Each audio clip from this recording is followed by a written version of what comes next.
got my tubes warming up. I'm going to play here in a little bit. But so as you can probably tell already, I wasn't originally planning on making a video.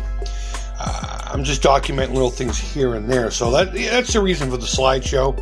I'll pop in every now and again like this to give you updates. And hopefully we'll just make this into one video. If not, we'll do it in two. But I'm not going to focus too much on it. But so far, what I've done is I've obviously gotten rid of some of this paint to see what was going on. And unfortunately, someone beveled the edges, which looks cool, so I'm going to have to clean that up. But I sealed the entire thing with body filler, which is the same thing I have here. I ended up pulling up some, splinters. Just want to do that.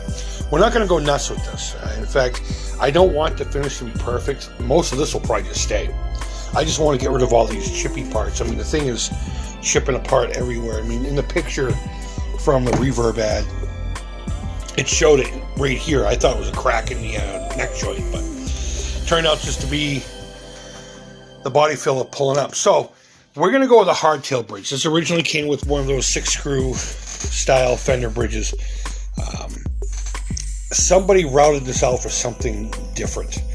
And this was a lip right here that I don't think my method of filling this is going to find its way in. So I decided to use some of my 2-part sculpting epoxy.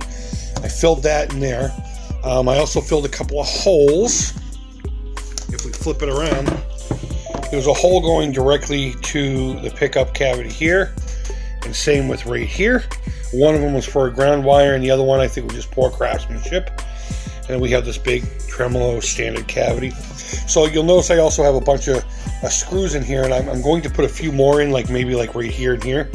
This is going to be the anchor for what I'm going to fill it with. I'm actually going to fill it with 2-part resin. I'm going to use some extra Smooth Cast 300. It cures white. I'm going to use that to fill it and see what happens, and these are going to hopefully anchor them in there.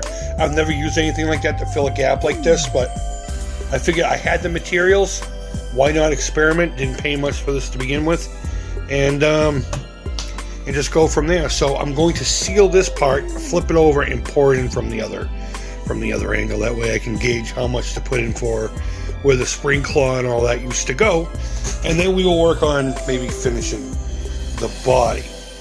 So this is how I plan to seal it. What I'm going to do is I have this really tight 50% overlap of really good masking tape, and then I'm going to super glue this as much as I can down to it, and then do another layer, and I may even put a silicone block on top of it underneath while it's pouring. I don't know, we'll see.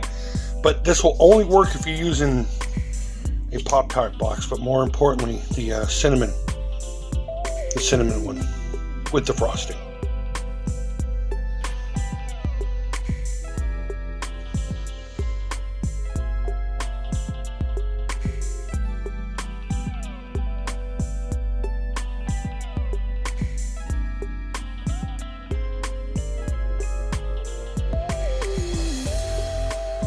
God, that's my favorite part. Didn't leak at all. I expected a little bit to seep. Not a single drop. Not a single drop. Alright, so that worked out a lot better than I thought it would. Now, the masking tape I got, I probably should have stuck it to my shirt or something, because it left a lot of residue, and I've already hit this with both Goo Gone and then Dawn. Editing Chris here, sorry to interrupt. So it turns out it wasn't the tape glue at all. Kinda. It turned out that the resin had trouble curing where the tape glue was. And I just had to scrape the layer. And I got a little bit of Goo Gone splatter everywhere, so I hope that doesn't affect anything down the line. I mean, we'll obviously prep everything properly afterwards, but it worked a lot better than I anticipated. Not a single leak. I mean, obviously there's going to be some leveling I need to do, like on this side or something like that. Like this is higher than this, so I should have actually got my level out and seen if it was, level, but whatever the case may be. So I have a pretty solid base to start with here, depending on which bridge. I'm thinking I'm going with a vintage Telly style bridge, obviously not with the whole rigmarole and brass saddles, black base brass saddles. And yeah, so let me show you where we're going with this. Let me show you what I have for it so far. And I think we'll just end the video there. We'll keep it short and sweet. And then I'll start thinking about finishing it. So let's just start right here with the electronics. I got this pickup. I don't remember if I got it on eBay or if I got it on Reverb. I think I got it on Reverb. It's a place called True Custom Shop. And this is wound to be like a hot 50s spec. Pretty close to what an Esquire would have had in the day. Really great quality. I don't think it was 45 bucks. If I research it, I'll put the actual cost up on the screen. I got this as a scratch and dent.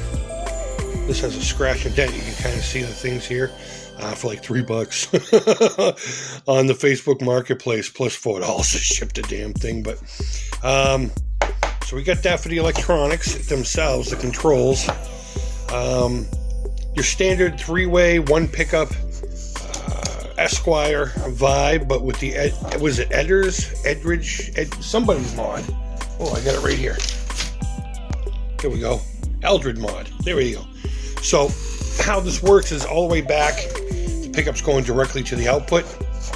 You put it in the middle, you introduce the tone pot, and you put it forward, all this stuff starts to kick in, and you get kind of a coctois slash, I don't know, out of phase sound. Sounds really good, very Billy Gibbons like. So this is what's going to house the pickup. I'm not going to redo the pickup cavity itself. It's black. It's made of an acrylic.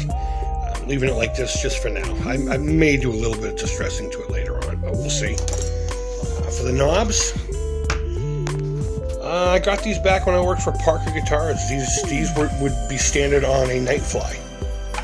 And I used to have tons of these at home. These are the last two remaining.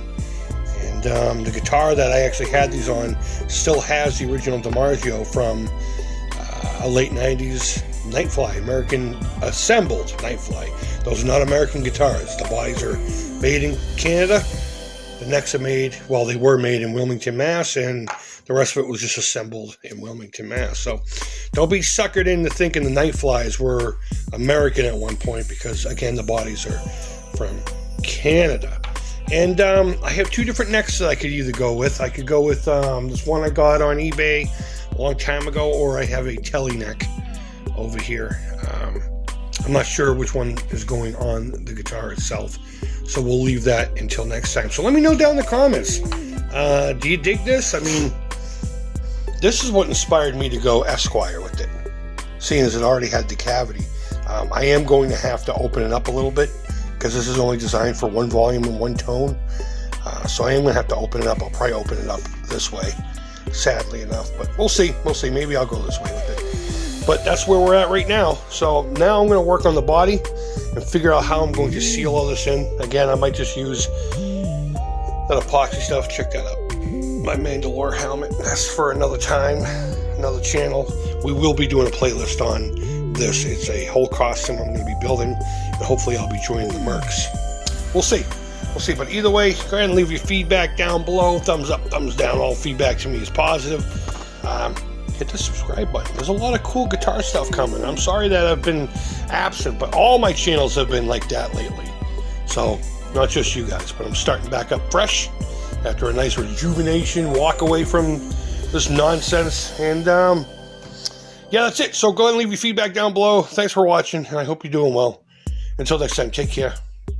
Bye-bye.